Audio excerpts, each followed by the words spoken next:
한 줄로 서세요. 밀지 마세요. 모두에게 돌아갑니다. 새벽 어스름 박노인 집 대문 앞에 마을 사람들이 빈 자루를 들고 길게 줄을 서 있었습니다. 대문 안에서는 어제 막 팔려 들어온 11살짜리 여종이 돛박으로 마지막 쌀 5섬을 퍼 나눠주고 있었지요. 잠에서 깬 박노인 부부가 그 광경을 보고 그 자리에 풀썩 주저앉았습니다. 니년이 우리를 죽일 셈이냐? 마님 일어나셔요. 사람들이 다 가져갔어요. 그런데 이 어수룩한 계집아이가 마지막 쌀 한 톨까지 마을 사람들에게 다 퍼주고만 진짜 이유는 무엇이었을까요? 월화야담의 이야기가 계속될 수 있도록 구독과 좋아요로 응원의 마음을 보태주세요. 자, 그럼 오늘도 감동적인 옛날 이야기 지금 바로 시작합니다. 옛날 옛적 전라도 담양 땅에 박이루라는 늙은 양반이 살고 있었습니다. 한때는 대대로 내려오는 논밭이 넓고 종도 여러 거느린 부유한 가문이었지요.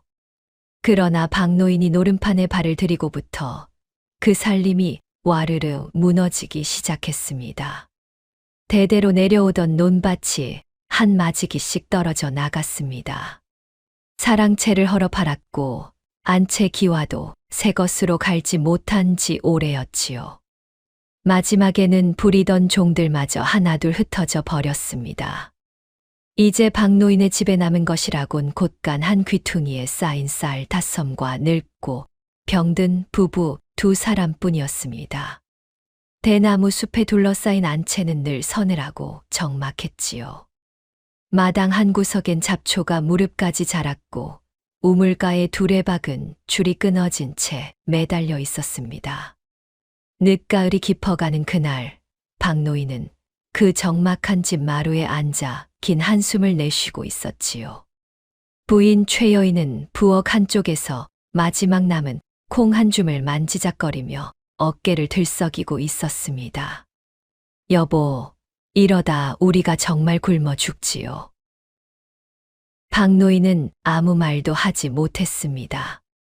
자신의 손으로 가산을 다 날린 죄책감에 입을 떼지 못한 것이지요. 그날 2사람은 그렇게 마주 앉은 채로 해가 지는 것을 바라보고만 있었습니다. 며칠 후 박노인 부부는 마지막 남은 은비녀 하나를 챙겨 들고 장터로 나섰습니다. 그것마저 팔지 않으면 다음 달 양식이 없었기 때문이지요. 담양 장날의 장터는 사람들로 북적였습니다. 곡식 자루를 쌓아놓은 곳간 앞을 지나고 비단을 펼쳐놓은 포목전을 지나 부부는 시장 끝자락에 자리 잡은 전당포로 향했습니다. 그런데 그 길목에서 박노인의 발걸음이 우뚝 멈췄지요. 길바닥에 한 사내가 어린 계집아이의 머리채를 잡고 흔들고 있었습니다. 술 냄새가 진동하는 노름꾼이었지요. 아이는 2팔로 머리를 감싸 쥔 채 소리도 못 내고 떨고 있었습니다. 이 계집을 사가시오. 헐값에 넘기리다. 안 사면 강물에 던져버릴 테요. 노름꾼이 길 가는 사람들을 향해 소리를 질렀지만 누구도 발길을 멈추지 않았습니다. 다들 그 사내의 노름빛 사정을 알았기 때문이지요. 아이를 걷었다가는 뒤실이 어떻게 될지 모를 일이었습니다. 박노인 부부도 그냥 지나치려 했습니다. 자신들 살 길도 막막한 처지의 종을 거둘 형편이 아니었으니까요. 그러나 최여인이 그 아이의 얼굴을 본 순간 발걸음이 떨어지지 않았습니다. 아이의 눈빛이 너무도 맑았던 것입니다. 그 깊은 눈동자가 가을 호숫물처럼 잔잔했지요. 굶주린 짐승 같은 노름꾼의 손에 머리채가 잡힌 채로도 그 아이는 두려움보다 다른 무언가를 담고 있는 듯 했습니다. 여보, 최여인의 목소리가 떨렸습니다. 박노인은 한참을 망설이다 결국 품속의 은비녀를 꺼냈지요. 그 비녀를 노름꾼의 발치에 던지자 사내는 눈을 휘둥그레 떴습니다. 이걸로 그 아이를 내게 넘기시오. 허허, 양반님 마음씨 한번 후하시구려. 노름꾼은 비녀를 낚아채더니 아이를 박노인 쪽으로 떠밀고는 비틀거리며 사라졌습니다. 그제야 아이가 고개를 들어 부부를 올려다보았지요. 최 여인이 그 작은 손을 잡아 끌고 부드럽게 물었습니다. 이름이 무엇이냐? 분이라 하옵니다. 몇 살이고? 11살이옵니다. 목소리가 작고 또랑또랑했습니다. 누더기 옷에 헝클어진 머리 사이로 드러난 작은 얼굴은 살결이 본디 희다는 것을 알 수 있었지요. 박노인은 그 아이를 한참 바라보다 짧게 한숨을 내쉬었습니다. 가자. 너도 우리 집에서 굴더라도 길거리에선 면하겠지. 세 사람은 그렇게 장터를 떠나 박노인의 집으로 향했습니다. 그날의 만남이 두 부부의 삶을 어떻게 뒤집어 놓을지 그 누구도 짐작조차 하지 못한 채로 말이지요. 집에 도착하자 최 여인은 분이를 부엌으로 데려갔습니다. 우물물을 길어 그 작은 몸을 씻겨주는데 아이의 살결이 누런 때를 벗기자 눈처럼 하얗게 드러났지요. 세상에, 이 아이가 본디 이런 살결이었구나. 최 여인은 자신의 낡은 무명저고리를 꺼내 분이에게 입혔습니다. 어른 옷이 헐렁해 우스꽝스러웠지만 그 모습이 어찌나 가련하던지요. 최 여인은 차마 분이의 얼굴을 똑바로 쳐다볼 수 없었습니다. 저녁상에는 콩 한 줌으로 끓인 멀건 죽이 올라왔습니다. 박노인이 그 죽 그릇을 분이 앞에 놓아주며 말했지요. 많이 먹어라. 이 집 형편이 이러하니 잘 챙겨주지는 못한다. 고맙습니다. 나리. 분이는 두 손을 모아 인사한 뒤 그 죽을 천천히 떠 먹었습니다. 굴줄이 나이답지 않게 한 모금 한 모금을 음미하듯 마셨지요. 그 모습을 지켜보던 최 여인의 가슴이 콱 막혔습니다. 여보, 우리가 잘한 일이지요? 모르겠소. 우리도 살 길이 막막한 판에. 박노인은 끝까지 말을 잊지 못했습니다. 그날 밤 부부는 호롱불 아래 마주 앉아 한참을 그렇게 침묵했지요. 분이는 부엌 한켠 거적대기 위에 누워 잠이 들었습니다. 그런데 그날 밤 깊이 잠든 줄로만 알았던 분이의 두 눈이 또렷이 떠 있었습니다. 그 작은 눈동자가 어둠 속에서 천장의 들보를 가만히 바라보고 있었지요. 분이는 목에 묶어둔 작은 헝겊 주머니를 손바닥 안에 꼭 쥐었습니다.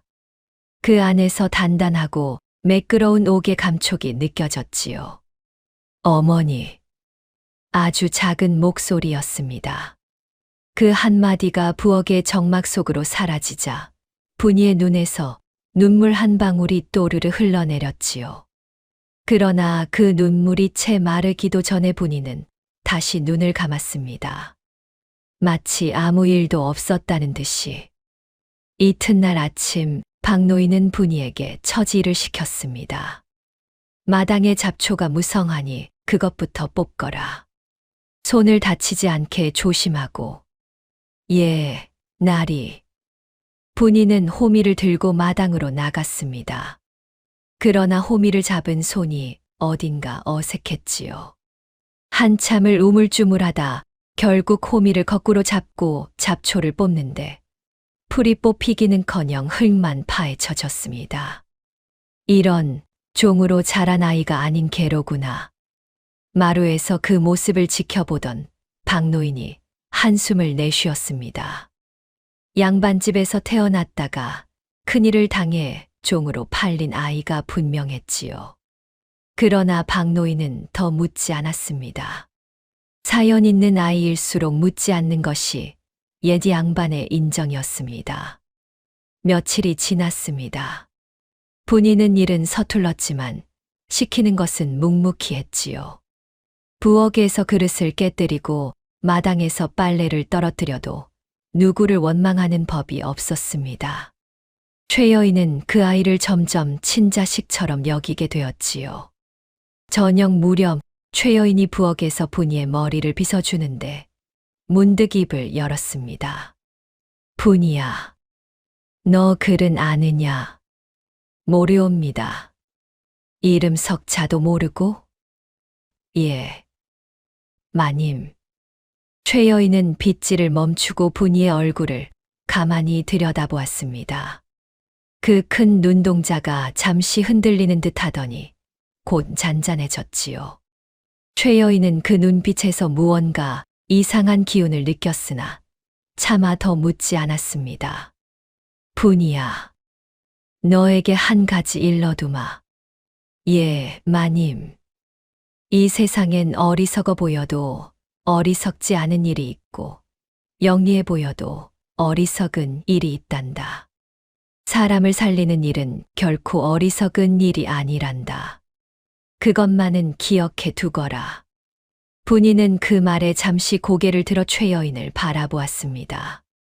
그 시선이 평소와 달리 또렷하고 깊었지요. 그러나 분이는 곧 다시 고개를 숙이며 어수룩한 목소리로 말했습니다. 예, 마님. 잘 모르겠지만 외우겠습니다. 최여인은 그 모습에 살짝 웃었지요. 그러나 분이의 가슴 속에서는 그 한마디가 종소리처럼 깊이 울리고 있었습니다. 사람을 살리는 일은 결코 어리석은 일이 아니란다. 그 말이 분이의 어머니가 죽기 전 마지막으로 했던 말과 어찌 이리도 닮았는지요. 그날 밤 분이는 또 한참을 잠들지 못했습니다. 옷가락질을 손바닥 안에 꼭 쥔 채로 작은 입술을 깨물며 어둠 속을 응시했지요. 박노인의 집 살림은 분이가 들어온 뒤로도 조금도 나아지지 않았습니다. 오히려 입이 하나 더 늘어 곳간의 쌀이 더 빨리 줄어들고 있었지요. 박노인은 점점 더 침울해졌습니다. 사랑채 마루에 앉아 멍하니 마당만 바라보는 날이 늘었지요. 최여인도 부엌 살림을 어찌해야 할지 매일같이 한숨을 쉬었습니다. 부부는 입 밖에 내지 못했지만 머릿속엔 같은 생각이 맴돌고 있었지요. 다음 달이면 정말로 굶어 죽을지도 모른다는 것이었습니다. 그러던 어느 날 마당에서 분이가 빨래를 넣는데 대문 밖에서 떠들썩한 소리가 들려왔습니다. 동네 아낙 둘이 두레박을 들고 우물가에서 수다를 떨고 있었지요. 아이고, 글쎄 김노인네 집 막내가 사흘 동안 굶었다지 뭐야. 어미가 약값이 없어 떡 한 조각도 못 사 먹였다는구먼. 세상에, 그 어린 것이. 우리 집도 형편이 매한가지지. 이번 흉년에 누가 안 굶었겠어. 분이는 빨랫줄에 천을 넣는 손을 멈추고 그 말을 들었습니다. 한참을 가만히 서 있더니 빨래를 마저 넣고 부엌으로 들어갔지요. 그리고 그날부터 분이는 시간이 날 때마다 대문 밖을 어슬렁거리기 시작했습니다. 마을의 골목골목을 천천히 걸으며 분이는 사람들의 얼굴을 살폈습니다. 누가 굶주리고 누가 병들었는지, 누가 어떤 사연으로 어려운지를 차근차근 머릿속에 그렸지요. 마을 끝자락 다 쓰러져가는 초가집 앞에서 분이는 어린 사내아이 하나를 만났습니다. 까만 얼굴에 콧물을 흘리는 9살짜리 거지 아이였지요. 누나는 박영감네 세종이지. 네. 너는 누구야? 나는 막동이. 아빠도 엄마도 없어. 골목골목 다니면서 동냥하지. 막동이는 비록 누더기를 걸쳤지만 눈빛만은 또랑또랑했습니다. 분이는 그 아이의 얼굴을 한참 들여다보더니 살짝 웃었지요. 막동아, 너 이 마을 일을 잘 알지. 내가 모르는 게 어딨어. 누구 집에 누가 사는지, 누가 누구를 미워하는지 다 알지. 그래, 그럼 나한테 좀 가르쳐 줄래? 왜? 누나가 그런 걸 알아서 뭐 하게? 분이는 막동이의 콧물을 손가락으로 닦아주며 천진하게 웃었습니다. 그냥 심심해서. 그러나 그날 이후 분이와 막동이는 자주 어울리게 되었지요. 분이가 부엌일을 마치고 잠깐 빠져나올 때마다 막동이가 어딘가에서 나타나 마을 이야기를 들려주었습니다. 누구네 집 마당에 닭이면 말이고, 누구네 아저씨가 노름빚을 졌고, 누구네 할머니가 며칠을 못 먹고 누워있는지를 말이지요. 분이는 그 이야기를 다 들으면서도 표정 하나 변하지 않았습니다. 그저 가끔 고개만 끄덕일 뿐이었지요. 그러나 그 모든 정보가 분이의 머릿속에 차곡차곡 쌓이고 있었습니다. 그리고 한 가지, 분이가 가장 자주 막동이에게 물은 이름이 있었지요. 막동아, 윤판서 댁은 어디 있어? 윤판서 영감? 마을 동쪽 큰 기와집이지. 그 양반 무서워. 우리 마을 사람 빈 문서를 다 갖고 있다 그러더라. 그래. 분이의 눈동자가 잠시 어두워졌습니다. 그러나 곧 다시 어수룩한 표정으로 돌아갔지요. 그날 저녁 박노인의 집에 뜻밖의 손님이 들이닥쳤습니다. 호박 가끈을 단 자주색 비단 도포를 입은 살찐 양반이었지요. 향이 진동하는 향낭을 차고 굵은 손가락마다 금가락지를 끼고 있었습니다. 박 영감, 오랜만이요. 얼굴이 못쓰게 되었구려. 윤윤판서 영감. 박노인이 휘청거리며 자리에서 일어났습니다. 그 얼굴이 새파랗게 질려 있었지요. 윤판서는 슬쩍 비웃는 듯한 미소를 지으며 마루에 걸터 앉았습니다. 박 영감 노름빛 문서가 내 손에 있다는 건 잘 알 테고 이번 달이면 기한이 끝난다는 것도 알 테고. 영감, 한 달만 더. 허허, 한 달이라. 한 달 뒤엔 무슨 수가 있소. 윤판서의 말투는 부드러웠지만 그 안에는 비수가 숨어 있었습니다. 박노인은 무릎이 꺾여 그 자리에 주저앉을 뻔했지요. 그때 최 여인이 부엌에서 나왔습니다. 그 뒤를 분이가 빈대박을 들고 따라 나왔지요. 윤판서의 눈이 분이에게 향한 그 순간이었습니다. 윤판서의 얼굴이 갑자기 굳었지요. 그 시선이 분이의 작은 얼굴에 한참 머물렀습니다. 이 아이가 새로 들인 종이요? 예, 며칠 전 장터에서. 이름이 무엇이요? 분이라 하옵니다, 영감.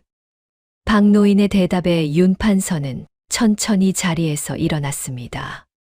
그러고는 분이에게 다가가 그 작은 얼굴을 굳은 표정으로 들여다보았지요.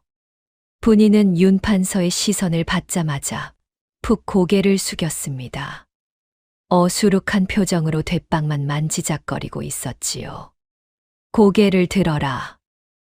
예, 영감마님. 분이가 고개를 들었습니다. 그 얼굴엔 아무것도 모르는 듯한 멍한 표정이 어려 있었지요. 윤판서는 한참을 노려보더니 코웃음을 쳤습니다. 흥, 닮긴 닮았지만 그럴 리가 없지. 그녀는 분명히. 윤판서는 말끝을 흐리며 박노인 쪽을 돌아보았습니다. 박 영감, 이 아이를 내가 사겠소. 빚의 일부로 쳐줄 테니. 박노인 부부는 동시에 흠칫 놀랐습니다. 윤판서가 종 한 명을 사겠다고 직접 나설 만한 위인이 아니었기 때문이지요. 영감, 이 아이는 이제 막 들였습니다. 그리고 왜 안 팔겠다는 거요? 박노인은 차마 입을 떼지 못했습니다. 그러나 그 뒤에 서 있던 최 여인이 가만히 한 걸음 앞으로 나섰지요. 영감마님, 이 아이는 저희 부부가 죽을 때까지 거두기로 약조한 아이입니다. 부디 다른 일로 갚을 길을 마련해 주십시오. 허허, 박영감 마님도 참 인정이 많으시구려. 윤 판서는 한참 동안 최 여인을 노려보더니 결국 가끈을 매만지며 돌아섰습니다. 좋소. 한 달만 더 기다리리다. 그러나 한 달 뒤에도 빚을 갚지 못하면 이 집 안의 모든 것을, 이 아이까지 포함해서 내 손에 들어올 것이오. 명심하시오. 윤 판서가 떠난 뒤 박노인은 마루에 풀썩 주저앉았습니다. 최 여인도 다리에 힘이 풀려 부엌 기둥에 기대섰지요. 분이는 그 두 사람을 가만히 바라보다 빈 돛박을 가슴에 끌어안았습니다. 그날 밤 분이는 부엌 한켠에서 잠든 척하며 깊은 생각에 잠겼습니다. 옷가락질을 손바닥 안에 꼭 쥔 채로 말이지요. 윤 판서가 자신을 알아본 것이 분명했습니다. 그러나 확신은 하지 못한 듯 했지요. 분이는 입술을 깨물었습니다. 어머니의 마지막 말이 떠올랐기 때문입니다. 소영아, 사람을 살리는 일은 결코 어리석은 일이 아니란다. 내가 살아남거든 반드시 사람을 살리는 일부터 시작하거라. 분이는 천천히 눈을 감았습니다. 어떻게 해야 할지 마음을 정한 사람의 얼굴이었지요. 이튿날 새벽 박노인 부부가 아직 잠에서 깨지 않은 시각이었습니다. 분이가 살그머니 일어나 마당으로 나갔지요. 그러고는 곳간 문 앞에 한참을 서 있다가 결심한 듯 문을 활짝 열었습니다. 곳간 안에는 마지막 남은 쌀 5섬이 가지런히 쌓여 있었습니다. 분이는 그 쌀을 한참 바라보다 돛박을 집어들었지요. 그리고 대문을 활짝 열었습니다. 막동아. 대문 밖 골목에 막동이가 무릎을 안고 쭈그려 앉아 있었지요. 분이가 부르자마자 막동이는 벌떡 일어났습니다. 누나, 뭐해? 내가 한 가지만 도와줘. 어제 내가 일러준 사람들 다 모셔와. 빈 자루 들고 한 줄로 서라고. 누나, 정말 그렇게 해도 돼. 응. 어서 가. 막동이는 잠시 분이의 얼굴을 들여다보더니 알겠다는 듯이 고개를 끄덕이고는 골목을 달려나갔습니다. 그리고 한식경도 채 지나지 않아 박노인 집 대문 앞에 마을 사람들이 빈 자루를 들고 길게 줄을 서기 시작했지요. 김노인네 어미, 사흘을 굶었다던 그 막내, 누워 일어나지 못하는 박할머니, 빚에 쪼들려 자식까지 종으로 보낸 송씨네. 분이가 며칠 동안 막동이에게서 들은 사람들이 한 명도 빠짐없이 그 줄에 서 있었습니다. 분이는 돛박을 두 손에 꼭 쥐고 대문 안쪽에 섰지요. 그러고는 큰 소리로 외쳤습니다. 한 줄로 서세요. 밀지 마세요. 모두에게 돌아갑니다. 마을 사람들은 어리둥절한 얼굴로 분이를 쳐다보았지요. 그러나 곧 누군가가 돛박을 받아들고 절을 했습니다. 그러자 줄이 천천히 움직이기 시작했지요. 쌀 한 돛박, 또 한 돛박, 또 한 돛박. 곳간의 쌀이 사람들의 자루로 옮겨지고 있었습니다. 분이의 작은 두 손이 부지런히 움직였지요. 그때 박노인 부부가 잠에서 깼습니다. 마당이 시끌벅적한 소리에 박노인이 맨발로 뛰쳐나왔지요. 그 광경을 본 박노인의 다리가 풀썩 꺾였습니다. 이게 무슨... 여보, 곳간이 텅 비었어요. 최 여인이 부엌에서 뛰쳐나오며 비명을 질렀습니다. 부부는 그 자리에 풀썩 주저앉았지요. 박노인이 부들부들 떨리는 손을 들어 분이를 가리켰습니다. 2년, 내년이 우리를 죽일 셈이냐? 마을 사람들이 흠칫 놀라 동작을 멈췄지요. 그러나 분이는 한 돛박을 또 퍼서 어느 노파의 자루에 부으며 천진하게 말했습니다. 마님 일어나셔요. 사람들이 다 가져갔어요. 헤헤. 이 어리석은 년이 우리 집 양식을 다 퍼주면 우리는 무얼 먹고 살란 말이냐? 최 여인이 머리를 쥐어뜯으며 통곡했습니다. 그러나 분이는 그 통곡을 못 들은 척퇴빵만 휘저었지요. 마을 사람들은 손에 쌀자루를 든 채로 어쩔 줄을 몰라 했습니다. 그러나 곳간 안에 쌀이 다 빠져나갈 때까지 누구 한 사람 줄에서 빠지지 않았지요. 굶주린 자식 앞에서 양심 따위는 사치였던 것입니다. 곳간이 텅 비었을 때 분이는 돛박을 마당에 내려놓고 박노인 부부 앞에 무릎을 꿇었습니다. 그러나 그 입에서 나온 것은 사죄의 말이 아니었지요. 마님, 나리. 저는 그저 사람을 살리는 일을 했을 뿐이에요. 헤헤. 최 여인의 손이 분이의 따귀를 때리려 올라갔습니다. 그러나 그 손은 분이의 얼굴에 닿기 직전 허공에서 멈췄지요. 분이의 그 맑은 눈동자가 최 여인을 가만히 올려다보고 있었기 때문입니다. 그 눈빛은 결코 어리석은 자의 것이 아니었습니다. 그날 저녁 박노인 부부는 마루에 마주 앉아 한참을 침묵했습니다. 분이는 부엌에서 콩 한 줌으로 묽은 죽을 끓이고 있었지요. 곳간이 텅 비었으니 콩마저 떨어지면 정말로 굶어 죽을 일이었습니다. 여보, 저 아이를 어찌해야 할지. 박노인은 끝까지 말이 없었습니다. 화가 났다기보다 무언가에 정신이 팔린 듯한 얼굴이었지요. 최 여인이 한참을 기다리다 다시 입을 열었습니다. 낮에 그 아이 눈빛 보셨어요? 그게 정말 어리석은 아이의 눈빛이었나요?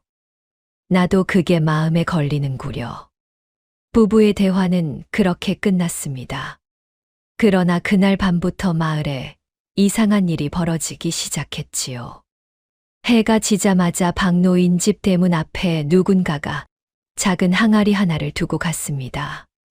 그 안에는 막 빻은 보리쌀 한 돛박이 들어 있었지요. 그리고 한 식경 뒤에는 또 다른 누군가가 들기름 한 병을 두고 갔습니다. 밤이 깊어지자 대문 앞은 작은 시장이 되었지요. 누군가는 무 몇 보리를, 누군가는 콩 한 자루를, 누군가는 마른 시래기를 두고 갔습니다. 모두가 살그머니 두고 인사도 없이 사라졌지요. 박노인이 새벽에 마당에 나갔다가 그 광경을 보고 입을 다물지 못했습니다. 대문 안쪽 마당에 양식들이 수북이 쌓여 있었던 것입니다. 여보, 여보, 이리 와 보시오. 최 여인이 달려 나오더니 그 자리에 풀썩 주저앉았지요.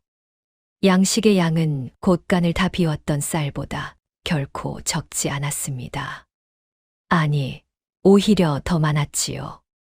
분이는 그 광경을 가만히 바라보다 박노인 부부에게 천천히 다가갔습니다. 마님, 나리. 한 토를 나누면 10톨이 돌아온다는 옛말이 있다고 누가 그러더이다. 헤헤. 박노인은 그 말에 분이의 얼굴을 한참 바라보았습니다. 그 얼굴은 여전히 어수룩하고 천진했지요. 그러나 그 안에 무언가 다른 것이 깃들어 있다는 것을 박노인은 처음으로 느꼈습니다. 그날 이후로 박노인 집은 신기한 일이 끊이지 않았습니다. 마을 사람들이 자기 집 일을 다 마치고 박노인 집 마당으로 모여들기 시작했지요. 누군가는 떨어진 기와를 갈아주었고 누군가는 무너진 담장을 다시 쌓았습니다. 어떤 노파는 떡을 한 광줄이 이고 와서 부엌에 두고 갔지요. 박 영감님, 마님. 어찌 보답해야 할지 몰라서 그저 손이라도 보태려 합니다. 우리 아이가 굶어 죽을 뻔했는데 그 쌀 한 돛박이 우리 식구를 살렸어요. 박 영감 댁 은혜는 평생 잊지 않겠습니다. 박노인 부부는 그 사람들 앞에서 어쩔 줄을 몰라 했지요. 자신들이 베푼 일이 아니라 분이가 마음대로 한 일이었기 때문입니다. 그러나 마을 사람들은 모두 박노인 부부가 시킨 일로 알고 있었지요. 분이는 그 모든 일을 가만히 바라보며 어수룩하게 웃었습니다. 그러나 박노인 부부는 점점 분이라는 아이를 다른 눈으로 보기 시작했지요. 며칠 후 한낮 분이가 마당에서 물을 깃는데 막동이가 대문 안으로 살그머니 들어왔습니다. 누나, 누나. 새로운 소식이 있어. 무슨 소식? 윤판서 영감이 어제 한양에서 손님을 받았대. 그 손님이 누구냐 하면 의금부에서 온 사람이래. 의금부. 분이의 손이 멈췄습니다. 그 작은 얼굴이 한순간 굳었지요. 응. 윤판서 영감 노름빛 받으러 다니는 거 말고도 뭔가 큰일을 꾸미고 있다고 그러더라. 6년 전에 죽은 어떤 사람의 자식을 찾고 있다고. 막동아. 응. 그 손님이 윤판서 댁에 며칠이나 머무른대. 이래쯤 머문다고 들었어. 분이는 한참을 가만히 서 있다가 막동이의 머리를 쓰다듬어 주었습니다. 그 손길이 어찌나 부드러웠는지요. 고마워, 막동아. 한 가지만 더 부탁해도 될까? 뭔데? 윤판서 댁 하인 중에 우리 마님하고 친한 사람 있지. 그 사람한테 한 가지만 좀 알아봐 줄래? 뭘 알아봐? 분이는 막동이의 귀에 대고 무언가를 속삭였습니다. 막동이의 눈이 점점 커지더니 결국 입을 떡 벌렸지요. 누나 진짜. 쉿.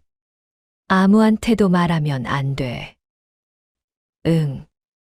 알았어. 막동이가 골목으로 사라진 뒤에도 분이는 한참을 마당에 서 있었습니다. 그 손에는 우물물을 길어 올린 두레박이 그대로 들려 있었지요. 분이는 그 두레박 안에 물에 비친 자신의 작은 얼굴을 가만히 들여다보았습니다. 어머니, 이제 곧 시작이에요. 분이의 입술이 작게 떨렸습니다.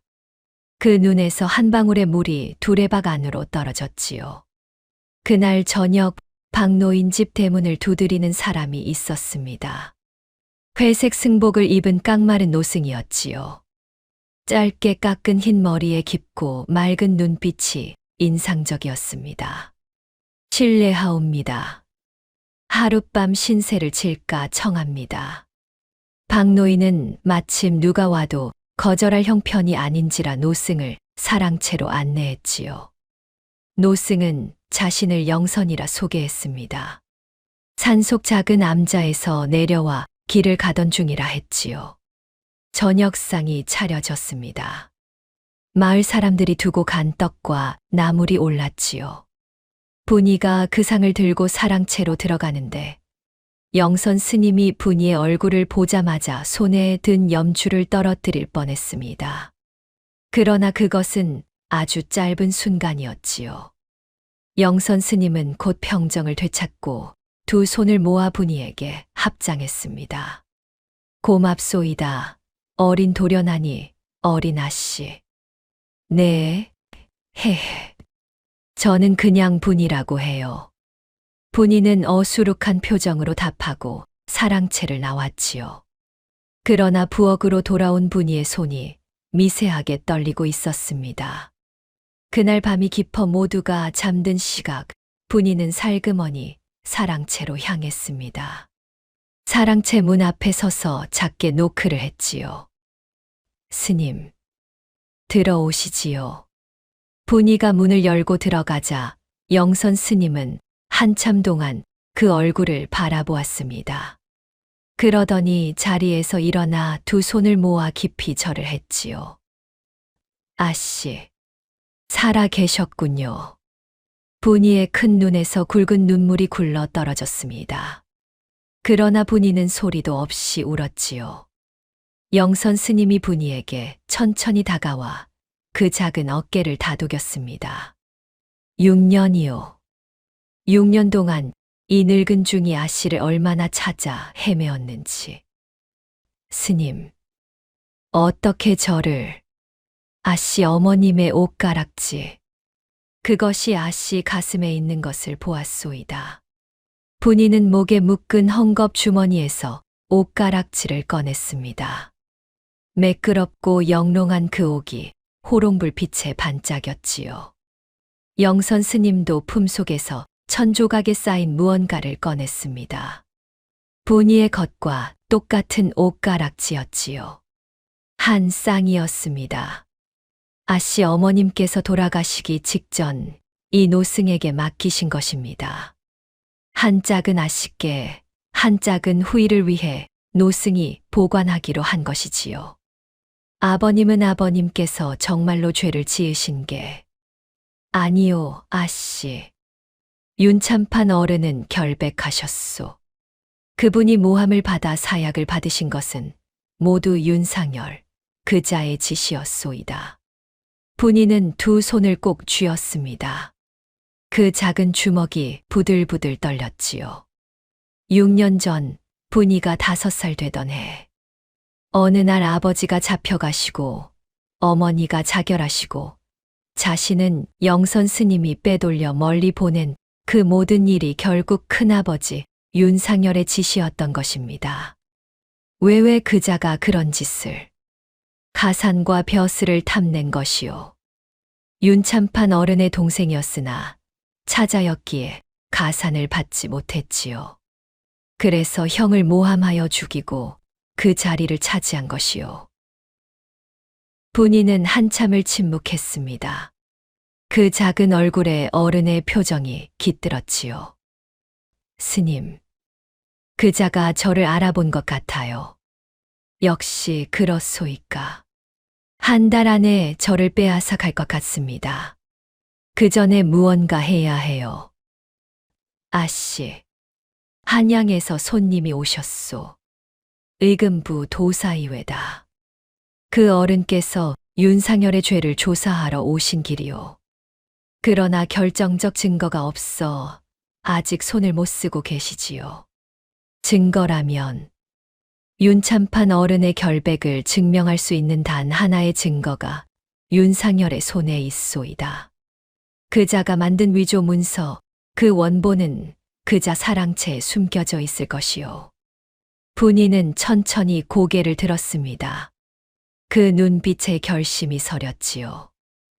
스님, 한 가지 약조해 주십시오. 무엇이요? 제가 일을 마칠 때까지 박영감 어른 내외분께 제 정체를 말하지 마세요. 두 분께서 위험해질 수 있어요. 알겠소이다. 영선 스님은 깊이 한숨을 내쉬었지요.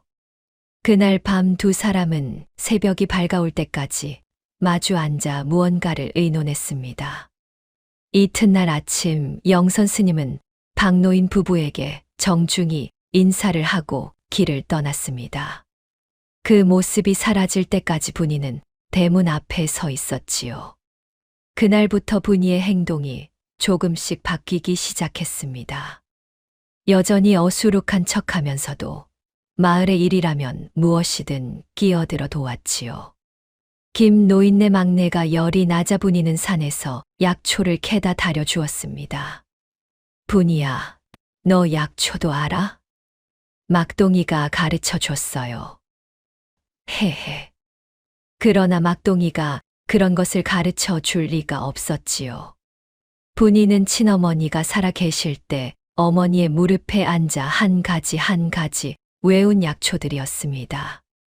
김 노인네 막내가 토하던 토사물의 냄새만 맡고도 분이는 그 아이가 어떤 풀을 잘못 먹었는지 단번에 알아챘지요.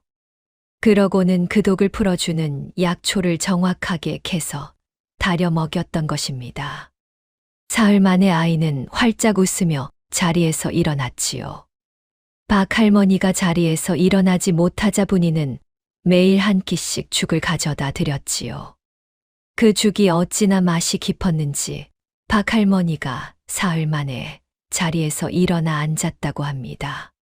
세상에, 이 죽이 무슨 죽이길래 이리 몸에 힘이 들어오는 게야. 헤헤.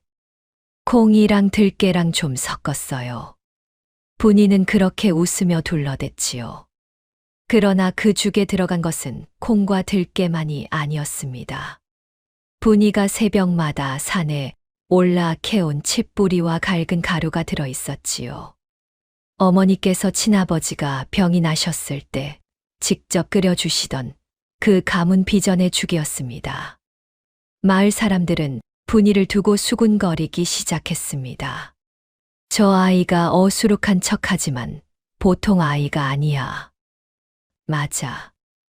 박영감네 종이라기보다는 무슨 도사 같다니까. 어찌 종으로 자란 아이가 약초를 알며 글까지 안단 말인가. 이놈 보았느냐, 저놈 보았느냐. 누가 봐도 사연 있는 아이지. 그러나 그런 소문이 도는 와중에도 분이는 한결같이 어수룩한 표정을 지었습니다. 일부러 더 천진하게 웃고 일부러 더 어리석은 말을 했지요. 누가 칭찬하면 콧등을 긁적이며 헤헤거렸고 누가 의심하면 멍한 얼굴로 못 들은 척했습니다. 한 번은 마을 우물가에서 빨래를 하던 아낙들이 분이를 두고 수군거렸지요. 저 아이 정말 종이 맞는지 모르겠어. 한번 시험해 볼까? 그래. 어디 한번 보자. 한 아낙이 분이에게 다가가 슬쩍 한자가 쓰인 종이 쪽지를 내밀었습니다. 분이야. 이 글자 한번 읽어볼래? 분이는 그 쪽지를 한참 들여다보더니 고개를 갸웃거렸습니다. 네, 이게 무슨 그림이래요? 코끼리인가? 헤헤. 아낙들이 박장대소를 했지요. 의심하던 마음이 한순간에 풀려버렸습니다. 그러나 분이는 그 자리를 떠나며 입가에 작은 미소를 머금었지요. 그 종이 쪽지엔 학문을 뜻하는 글자가 또렷이 적혀 있었습니다. 분이는 그 글자를 5살에 떼었지요.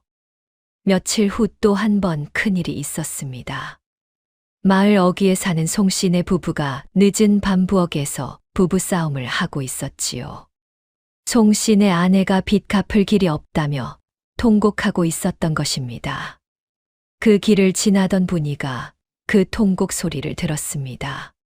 이튿날 새벽 송씨네 부엌 문 앞에 헝겊 주머니 하나가 놓여 있었지요. 송씨네 아내가 그것을 풀어보니 안에는 마을 사람들이 박노인 집 마당에 두고 갔던 양식들 중에서 분이가 한 줌씩 따로 챙겨둔 보리쌀이 들어 있었습니다. 누가 가져다 놓았는지는 몰랐지만 송씨네 아내는 그 양식으로 그 달을 무사히 넘길 수 있었지요. 마을 사람들 사이에서 이상한 소문이 돌기 시작했습니다. 우리 마을에 누가 좋은 도사님이 와 계신 게 분명해. 그래. 우리 마을이 이렇게 평안해진 게 다 그분 덕분이지. 그러나 그 도사가 누구인지는 아무도 몰랐습니다. 단지 박노인 집에 새로 들어온 어린 여종 분이가 자주 마을 골목을 어슬렁거린다는 것 정도만 알았지요. 며칠 후 분이는 막동이를 시켜 윤판서 댁 사정을 차근차근 파악하기 시작했습니다. 막동아, 윤판서 댁 부엌에 누가 있어? 용단이라는 식모가 있어. 술을 좋아하지. 사랑채에는 누가 들어갈 수 있어? 안방마님이랑 큰아드님만. 다른 사람은 못 들어가. 사랑채 어디에 그분이 중요한 것을 두지. 그건 잘 모르겠는데야 잠깐 한 번 술 취한 용단이가 그러던데 사랑채 책장 뒤에 비밀문이 있다고 했어. 그 안에 뭐가 있는지는 본 사람이 없대. 분이는 막동이의 머리를 쓰다듬어 주었습니다. 잘했어, 막동아. 정말 잘했어. 분이는 그날 밤 부엌 한켠에 앉아 작은 종이 쪽지에 무언가를 적었습니다. 글을 모른다고 했던 분이가 분명한 글씨로 또박또박 적어 내려갔지요. 막동이가 가져다 준 정보를 토대로 윤판서 댁의 구조를 그리고 있었던 것입니다. 분이가 일을 마치고 종이 쪽지를 헝겊 주머니 안에 숨길 때였습니다. 부엌 문 밖에서 작은 발소리가 멈췄지요. 분이는 숨을 죽이고 가만히 있었습니다. 한참을 그러다 살그머니 부엌 문틈으로 밖을 내다보니 최 여인이 부엌 기둥에 기대 서 있었지요. 그 손에는 분이에게 갖다 주려던 차 한 잔이 들려 있었습니다. 최 여인의 얼굴은 평소처럼 무덤덤했지만 그 눈가가 약간 붉어 보였지요. 다음 날 최 여인은 분이에게 평소처럼 일을 시키며 슬쩍 한마디를 던졌습니다. 분이야, 너 글을 잘 쓰더구나. 분이는 그 자리에서 굳었습니다. 뙤박을 든 손이 멈췄지요. 그러나 곧 어수룩한 표정으로 돌아왔습니다. 네, 글을요. 저는 글 모르는데요. 그래. 마님이 잘못 보았나 보다. 최 여인은 더 이상 묻지 않았습니다. 그러나 그날 이후로 최 여인의 시선이 분이를 따라다니기 시작했지요. 그 시선엔 의심이 아니라 따뜻한 무엇이 담겨 있었습니다. 한 달이 다 되어가는 어느 날 저녁, 박노인 집 대문이 거칠게 두드렸습니다. 윤 판서가 데려온 하인 셋이었지요. 박 영감님께 전하시오. 내일 새벽까지 빚을 다 갚지 못하면 이 집의 모든 것을 가져가겠다고 하셨소이다. 종까지 포함해서요. 박노인은 그 자리에 풀썩 주저앉았습니다. 최 여인은 부엌 기둥을 부여잡고 흐느꼈지요. 분이는 그 광경을 어수룩한 표정으로 바라보고 있었습니다. 마님, 왜 우세요? 헤헤. 분이야, 너도 내일이면 윤판서 댁으로 가게 될 거란다. 네, 그래요? 헤헤. 최 여인은 그 천진한 모습에 더 이상 참지 못하고 분이를 끌어안았습니다. 분이의 작은 몸에 최 여인의 눈물이 뚝뚝 떨어졌지요. 분이야, 마님이 너를 지켜주지 못해 미안하구나. 정말로 미안하구나. 분이는 잠시 가만히 있었습니다. 그러더니 작은 손으로 최 여인의 등을 토닥였지요. 그 손길이 어찌나 어른스럽고 차분했는지요. 마님, 괜찮아요. 마님께서 저를 사주신 그 은혜만으로도 분이는 감사해요. 최 여인이 흠칫 놀라 분이의 얼굴을 들여다보았습니다. 그 어조가 조금 전과 달리 또렷했기 때문이지요. 그러나 분이는 곧 다시 어수룩한 표정으로 돌아갔습니다. 헤헤. 마님, 저 안 가요. 약속해요. 그날 밤이 깊었을 때였습니다. 박노인 집 대문 앞에 다시 윤 판서의 가마가 멈춰 섰지요. 윤 판서가 직접 찾아온 것이었습니다. 호박 가끈을 흔들며 마당으로 들어선 윤 판서의 얼굴엔 거만한 웃음이 가득했습니다. 박 영감, 한 달이 다 됐소이다. 빚은 어찌하시려오? 영감 조금만 더. 허허, 박 영감 마님도 인정이 많으시지. 좋소. 그럼 내가 좋은 제안을 하나 하리다. 윤 판서가 마루에 걸터 앉아 비단 도포 자락을 천천히 펼쳤습니다. 그러고는 슬쩍 분이 쪽을 곁눈질했지요. 저 아이를 내게 넘기시오. 그러면 빚의 절반을 탕감해 드리리다. 어떻소? 박노인 부부의 얼굴이 새파랗게 질렸습니다. 박노인이 입술을 깨물고 자리에서 일어났지요. 영감, 그것만은. 왜 그러시오? 종 하나 내주면 살 길이 열리는데. 종으로 자란 아이가 어느 양반집 가도 매한가지 아니오? 박 영감, 내가 한 가지 더 일러두리다. 저 아이를 끝까지 거두시려거든 내일 새벽까지 빚을 전부 갚으시오. 절반도 일부도 안 돼요. 전액이요. 그렇지 않으면 윤판서가 박노인의 어깨에 손을 얹었습니다. 그 손길에 박노인의 어깨가 움찔했지요. 그렇지 않으면 저 아이뿐 아니라 이 집 전체가 내 손에 들어올 것이요. 그때엔 박영감 마님 두 분도 내 종이 되시는 게요. 윤판서가 천천히 자리에서 일어나며 비단 도포 자락을 털었습니다. 마당을 나서기 전에 윤판서가 한 번 더 분이 쪽을 돌아봤지요. 그 시선이 짐승이 먹잇감을 살피는 것 같았습니다. 저 어수룩한 계집을 보면 어찌나 누군가가 떠오르는지 늙은 사람의 마음을 흔드는구려. 박영감, 내일 새벽이요. 잊지 마시오. 윤판서가 가마를 타고 떠난 뒤에도 박노인 부부는 마루에 한참을 그대로 앉아 있었습니다. 박노인의 두 손이 부들부들 떨렸지요. 최여인이 그 손을 잡고 흐느꼈습니다. 영감, 우리가 어쩌면 좋아요. 이러다 우리도 분이도 다 죽게 생겼어요. 박노인이 자리에서 일어났습니다. 그러고는 안방으로 들어가 평소에는 절대 손대지 않던 작은 함을 꺼냈지요. 그 안에는 박노인이 마지막으로 남겨둔 가문 인장 하나가 들어 있었습니다. 여보, 이걸 팔면 빚의 일부는 갚을 수 있을 것이오.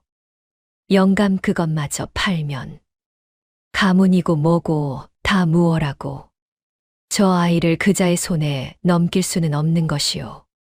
박노인이 그 인장을 들고 일어섰을 때였습니다. 분이가 박노인의 앞으로 달려와 그 손을 두 손으로 꼭 잡았지요. 나리, 그것은 안 됩니다. 나리의 가문 인장을 파시면 박씨 가문이 완전히 무너집니다. 박노인이 흠칫 놀라 분이의 얼굴을 내려다보았습니다. 그 작은 얼굴에 어른의 슬픔이 어려 있었지요. 그러나 분이는 곧 어수룩한 미소로 돌아갔습니다. 헤헤. 막동이가 그랬어요. 양반님 인장은 양반의 목숨이라고요. 그래서 안 된대요. 분이야. 내일 새벽에 윤판서 댁으로 갈게요. 헤헤. 거기서도 한 줄로 서세요 하면서 살래요. 분이는 그렇게 말하며 부엌으로 들어갔습니다. 박노인 부부는 그 작은 뒷모습을 한참 동안 바라보았지요. 그날 밤 박노인 부부는 한숨도 자지 못했습니다. 깊은 밤이었습니다. 분이가 살그머니 일어나 부엌을 빠져나갔지요. 마당을 가로질러 대문 밖으로 사라지는 그 작은 뒷모습을 누군가가 지켜보고 있었습니다. 분이는 골목 어귀에서 막동이를 만났습니다. 두 사람은 말없이 윤판서 댁으로 향했지요. 윤판서 댁의 담장이 거대하게 어둠 속에 솟아 있었습니다. 누나, 정말 들어갈 거야? 응. 너는 여기서 망을 봐. 호각 소리 들리면 바로 그 길로 도망쳐. 알겠지? 누나는? 나는 괜찮아. 어서. 분이는 막동이를 골목 모퉁이로 보내고는 담장을 따라 살그머니 움직였습니다. 막동이가 알려준 사랑채 뒤편의 작은 쪽문 앞에 다다랐지요. 용단이라는 식모가 술을 즐긴다는 말을 들은 분이는 며칠 전부터 그 식모를 만나 잘 익은 술 한 항아리를 살그머니 갖다 준 일이 있었습니다. 술에 취한 식모가 잠긴 쪽문 빗장을 열어두기로 약속한 것이지요. 쪽문이 살그머니 열렸습니다. 분이는 어둠 속을 발소리도 없이 가로질러 사랑채로 향했지요. 사랑채 안은 호롱불 하나가 꺼져 있어 깊은 어둠이었습니다. 분이는 막동이의 말을 떠올리며 책장 쪽으로 다가갔지요. 손끝으로 책장을 더듬어 가니 한쪽 구석에서 약간 튀어나온 책 한 권이 만져졌습니다. 분이가 그 책을 살그머니 빼자 책장 한쪽이 소리도 없이 옆으로 밀려났지요. 비밀문이 드러난 것입니다.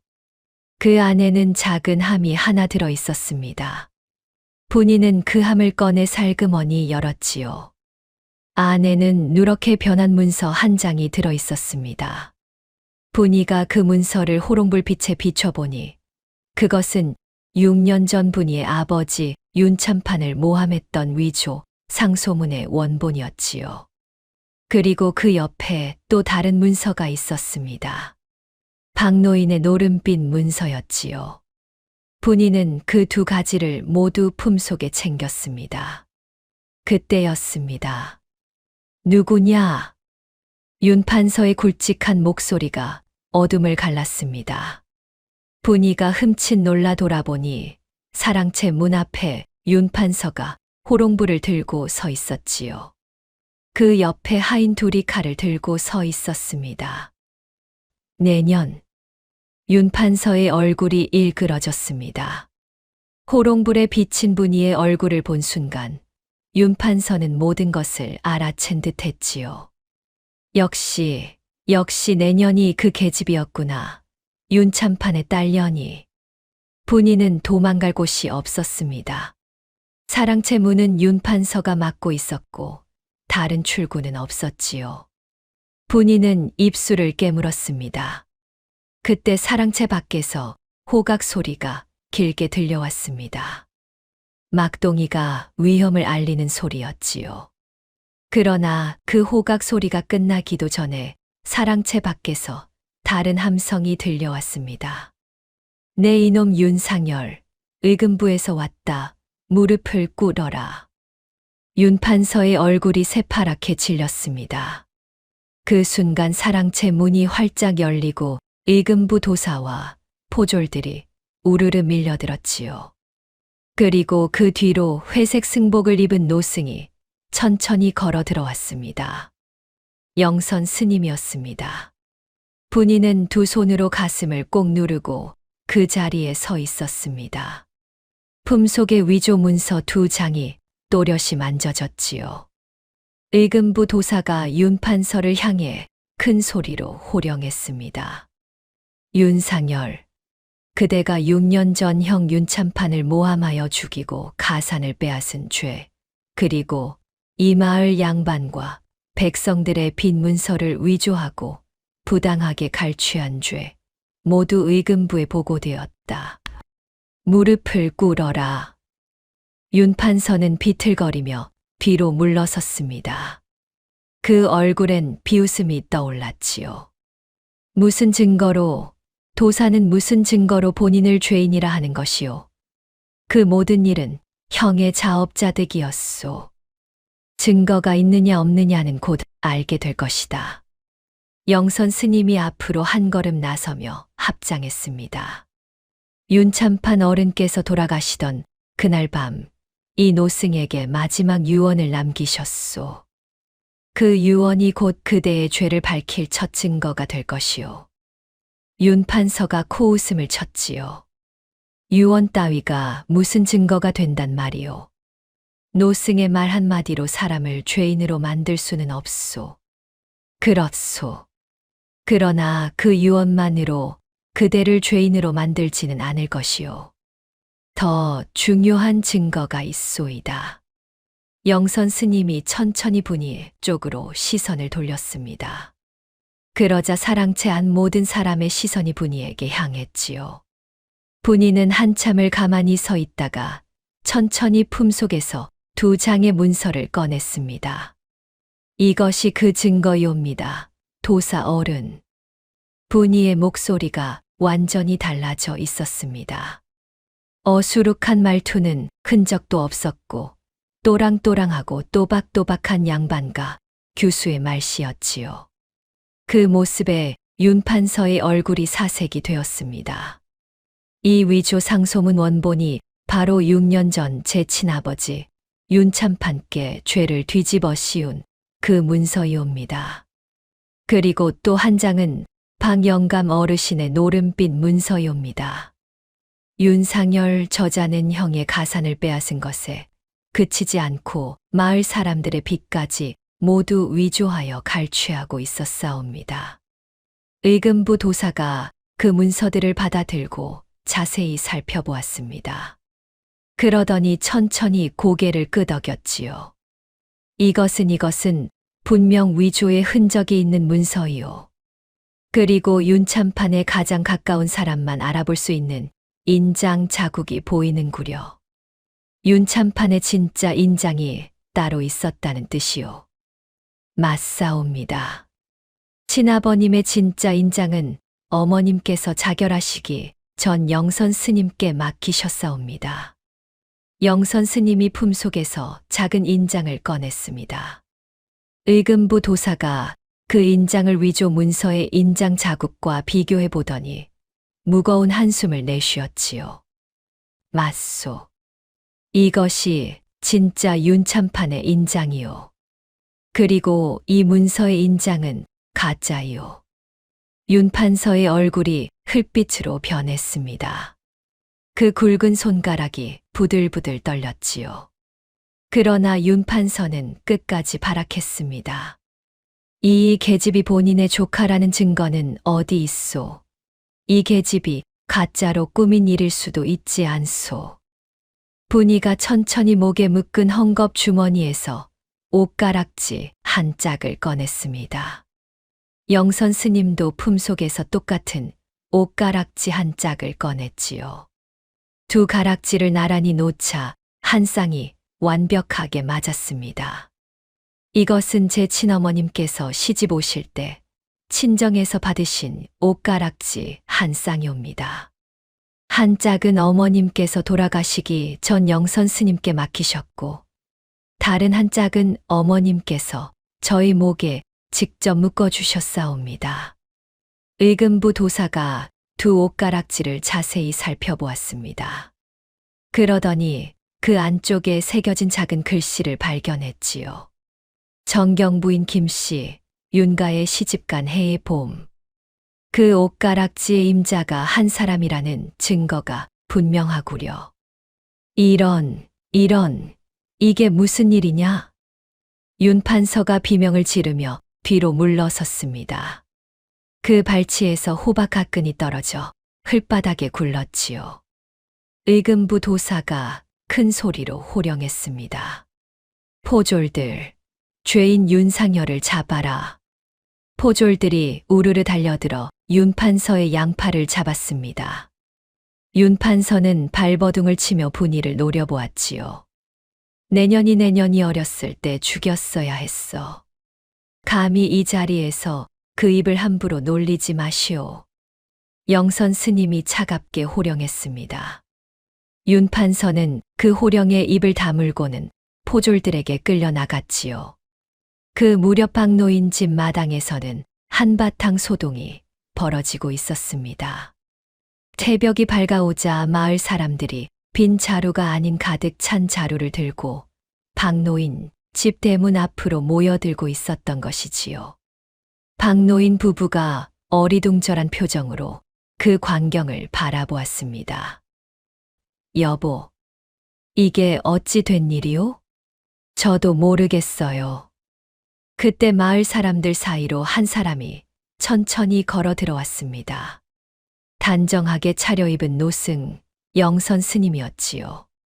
그 뒤로 의금부 도사와 포졸들이 따랐고 그 가운데에 분이가 서 있었습니다.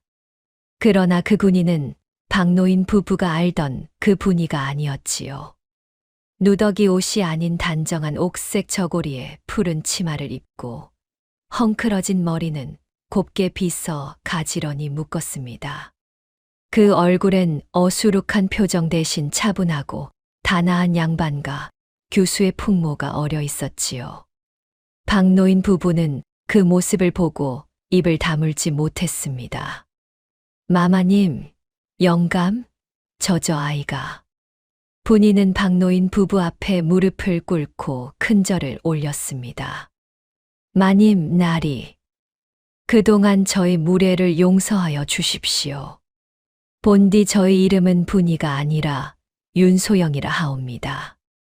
6년 전 모함을 받아 돌아가신 윤참판 어른의 외동딸이옵니다. 박노인 부부의 다리에 힘이 풀려 그 자리에 주저앉았습니다. 최 여인은 두 손으로 입을 가린 채 흐느꼈지요. 뿐이야 아니, 아씨. 그동안 마님께서 보여주신 사랑은 결코 잊지 않겠사옵니다. 어머님께서 저를 떠나신 뒤로 마님께서 처음으로 저를 따뜻하게 안아주신 분이옵니다. 소영분이 일어나 의금부 도사에게 박노인의 노름빛 문서를 건넸습니다. 도사 어른, 박영감 어르신의 빈 문서도 위조된 것이옵니다. 윤상열이 박영감의 진짜 빚의 10배를 부풀려 문서를 만들었사옵니다. 부디 박영감 어르신의 죄를 사하여 주십시오. 이 문서도 분명 위조이요. 박영감의 빚은 본래 한 가마니뿐이었소. 그것이 어찌 수십 가마니로 늘었단 말이오. 박영감, 그대의 죄는 사하노라. 박노인이 그 자리에서 큰 한숨을 내쉬며 무릎을 꿇었습니다. 감사하옵니다. 도사 어른. 감사하옵니다. 마을 사람들이 그 광경을 지켜보며 술렁였습니다. 누군가가 외쳤지요. 아씨 만세, 윤참판 아씨 만세. 분이 아씨, 우리 마을 분이 아씨. 마을 사람들의 함성이 박노인 집 마당을 가득 채웠습니다. 분이는 두 손을 모아 마을 사람들에게 깊이 인사했지요. 그날 윤판서, 아니 윤상열은 한양으로 압송되었습니다. 그자의 죄가 모두 밝혀지자 가사는 모두 몰수되었고 그자는 결국 형이 받았던 그 사약을 본인이 받게 되었지요. 인과응보였습니다. 분이는 친아버지의 가문을 다시 일으켜 세웠습니다. 한양의 본가로 돌아가게 된 것이지요. 그러나 분이는 박노인 부부의 손을 놓지 않았습니다. 마님 나리, 저를 따라 한양으로 가시지요. 박씨 가문은 우리 가문이 영원히 함께할 가문이옵니다. 아씨, 그러시면 안 됩니다. 저는 마님을 어머니로, 나리를 아버지로 모시고 싶사옵니다. 부디 거절하지 마세요. 박노인 부부는 그 작은 손을 두 손으로 꼭 쥐고 한참을 울었습니다. 자식 하나 없이 늙어가던 우 사람에게 분이는 하늘이 보내준 딸이었지요. 그리고 막동이는 분이를 따라 한양으로 갔습니다. 그곳에서 분이는 막동이에게 글을 가르치고 무예를 배우게 하여 훗날 훌륭한 청년으로 자라게 했지요. 영선 스님은 다시 산속 작은 암자로 돌아갔습니다. 떠나기 전 분이가 큰절을 올리자 영선 스님은 깊이 합장하며 답례했지요. 아씨, 아씨의 어머님께서 하늘에서 기뻐하실 것이요. 스님, 평생 잊지 않겠사옵니다. 세월이 흘렀습니다. 박노인 집은 한양으로 옮겨가 다시 일어났고 담양 땅의 옛집은 비어 있었지요. 그러나 그 집 마당엔 분이가 떠나기 전 심어둔 매화나무 한 그루가 자라고 있었습니다. 봄이 오자 그 매화나무에 흰 꽃이 만발했지요. 마을 사람들이 그 꽃을 보러 박노인 집 마당에 모였습니다. 누군가가 그 매화나무를 가리키며 말했지요. 저 나무가 분이 아씨가 심으신 그 매화나무라네.